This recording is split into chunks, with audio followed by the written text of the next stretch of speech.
Hello, classmates. I am your reporting today. I am Charlie Fagonsa from ICC Manila. Before we start, I would like to say good afternoon to everyone, especially from our teacher, Sir Dian. My topic is all about business process. What is business process? The business process is an activity or set of activities that accomplish a specific organization goal.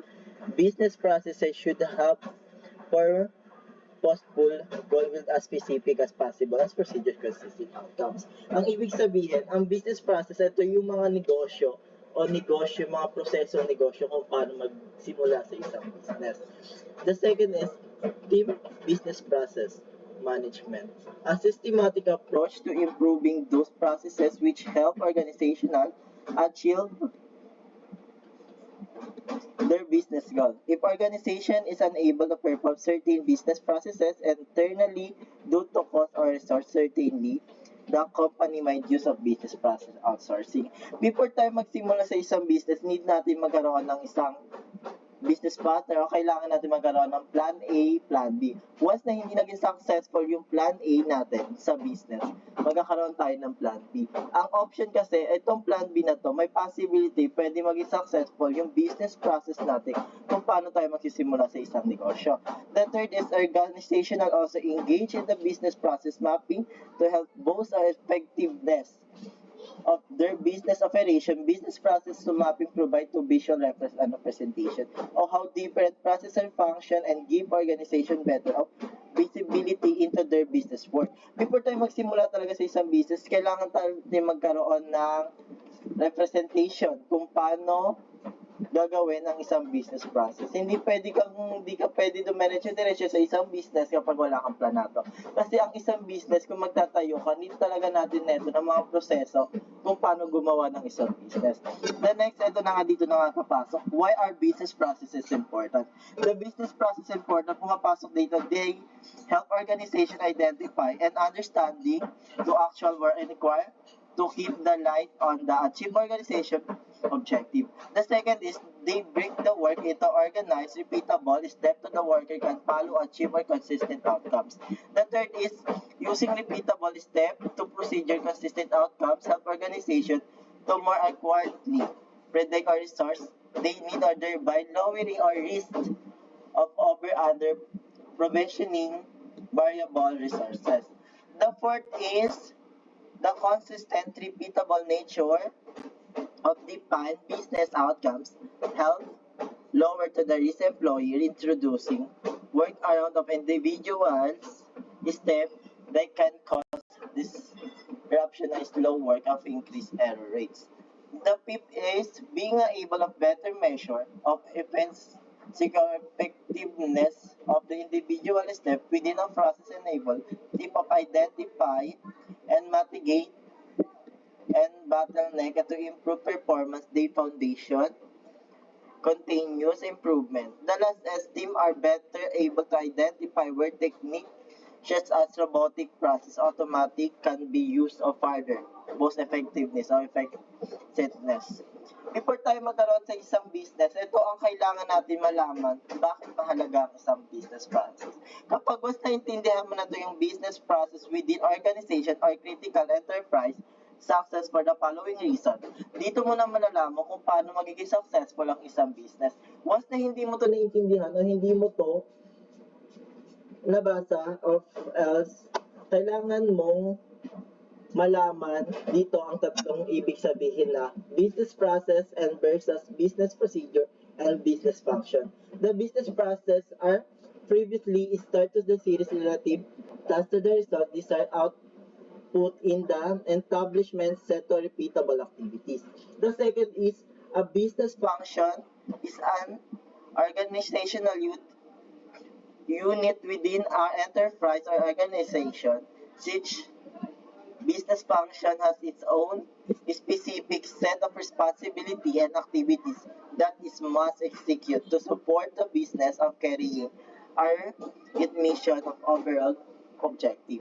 The last is business procedure. Is clearly stipulated once undertaking business process in detail that team An individual worker responsible for the each part of the process as well as the specificational applicable to performance and complication each for those parts.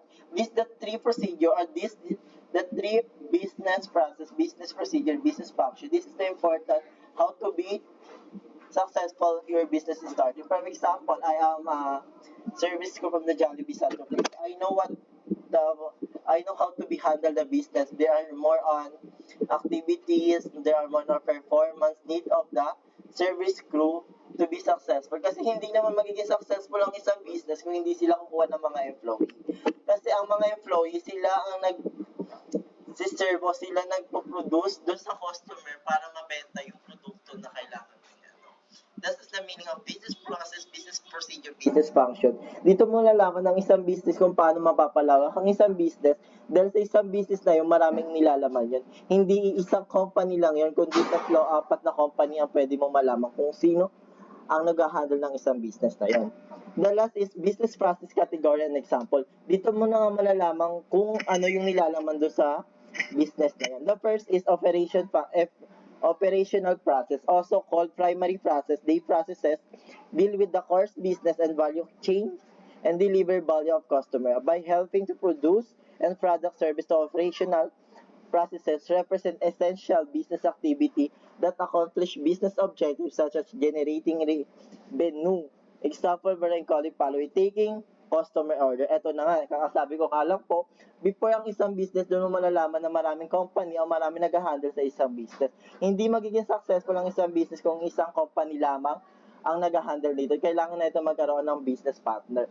This is the first is taking customer order. Ito na nga, sa employee mo, makukuha yung pagiging taking customer order dahil itong produkto na to kailangan mo masuggest sa isang customer na mabili ang iyong produkto. The next is processing product payment. Dito na lalabas yung process product payment, yung magbabayad yung isang customer para ma-produce o mabigay yung produkto na kailangan ng customer. Next is managing bank account. Ito na nga, habang nagkakaroon tayo ng ito yung benta ng isang business. Ito na nga, kailangan i-bank every day o every single day. The next is supporting process. Supporting process is also known to secondary process. They involve back office process within of the business function that keep the organization running. Once key difference between operational and supporting processes is that supporting process do not directly provide the value the customer. Example, supporting process include the following: accounting, are managing and working safety.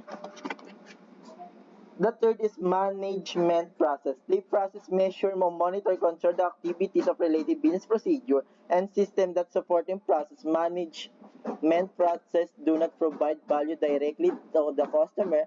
Some example of management produce include the following. Ito na nga, dito na nga lalabas yung mga nilalaman ng isang management process.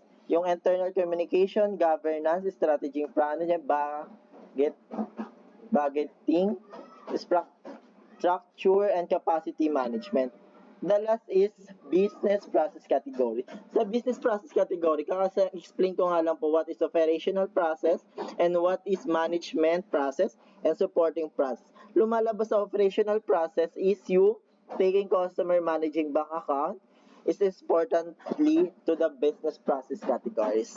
The next is management process. Yung management process, ang mahalaga din is strategic planning, budgeting, and support. The next is supporting process. Mapasok doon ang HR, management, and especially the accounting. Kasi minsan, ang accounting pumunta siya ng katapusan ng every month para i-check yung detalye ng nilalaman doon sa isang business. Ito na nga, some organization are executive prepared to classify the business process by business function and group they under the following titles. The first is accounting and finance business process. The next is business development and business process. The third is HR management or business process. The fourth is business marketing and sale business process. The last is the product delivery business process.